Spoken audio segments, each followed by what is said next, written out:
Setiap pagi di SMA Negeri 3 Samarinda, keteraturan waktu menjadi bagian penting dalam membentuk kedisiplinan siswa.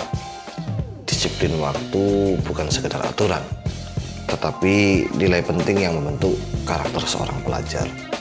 Di sekolah para juara ini, kedisiplinan menjadi fondasi utama dalam membentuk dan membangun generasi yang bertanggung jawab serta siap menghadapi masa depan.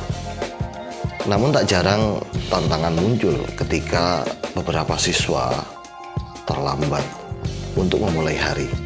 Tidak semua siswa dapat mengikuti ritme ini. Beberapa siswa kerap terlambat, sebuah masalah yang memerlukan perhatian khusus.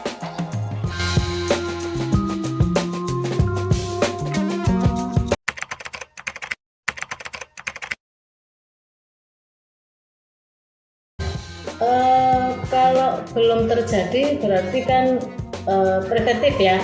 Preventif berarti mengingatkan dulu. Kalau memang sudah terjadi berarti ya memang harus ada pembinaan.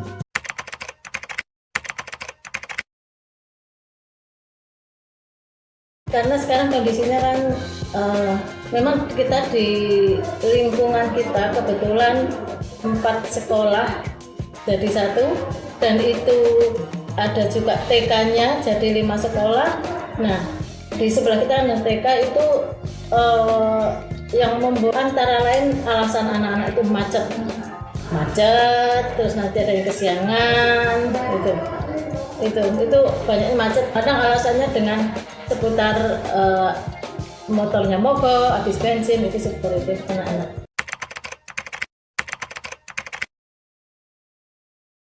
Kita harus cross check dulu dengan orang tua. Itu biasanya langsung kita telepon, untuk sekali terlambat kita telepon, 2 kali terlambat kita telepon. Terus kalau nanti sudah lebihan berarti kan kita harus ambil tindakan yang lebih enak dengan orang tua. Kita cross check dulu dengan orang tua. Mungkin bangunnya kesiangan kah, atau kadang-kadang alasannya juga ojek online-nya lambat gitu.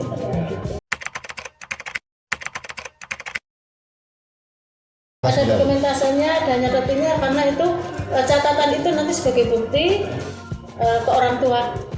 Itu dan catatan itu ada misalnya si A terlambat berapa kali, dan itu sudah catati juga ininya apa alasannya. Alasannya ada. Supaya nanti kita bisa cross check ke orang tua, kita juga minta bantuan ke orang tua. Ya, terdata.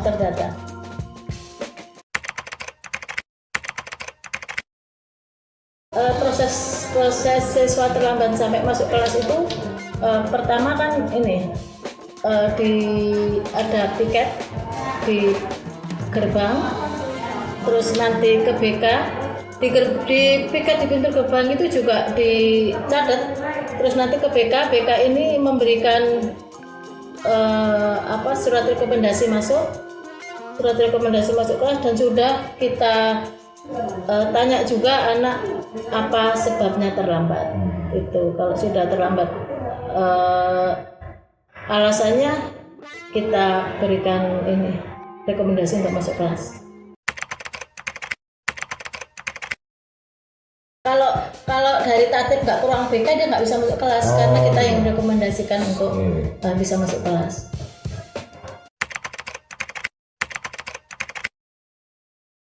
Beberapa kali terlambat, kita kerjasama dengan wali kelas dan juga dengan orang tua. Sementara untuk wali kelas mungkin kita sudah 2 kali, itu biasanya kita sampaikan ke wali kelas. 3 kali kesepakatan dengan wali kelas untuk bisa cross check ke orang tuanya, memanggil orang tuanya kenapa anak ini bisa terlambat.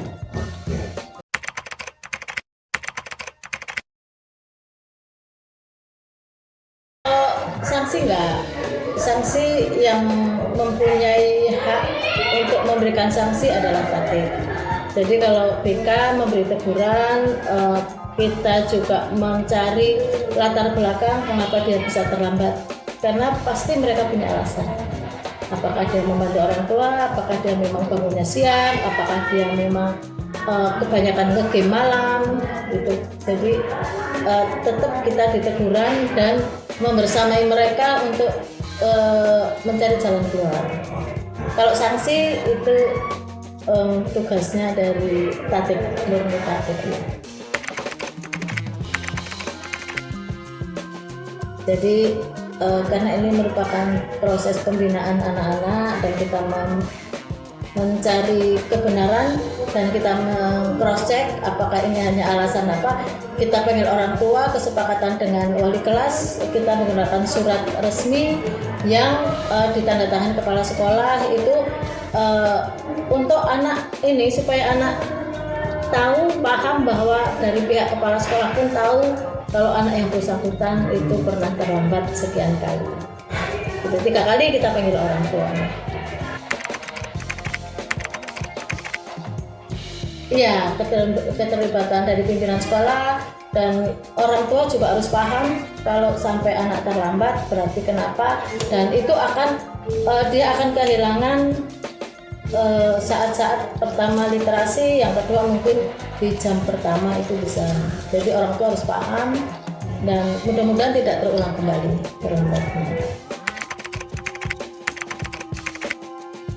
Gini, insya Allah biasanya kalau sudah dipanggil orang tuanya akan juga lebih proaktif untuk misalnya orang tua membangunkan atau motornya disehatkan, atau biasanya anak-anak harus diminta lebih pagi, biasanya berhasil. Dan kalau misalnya biasanya kalau sudah 3 kali itu biasanya ya berhasil sih, anak-anak tidak mengulangi lagi, dan itu biasa terjadi seperti itu.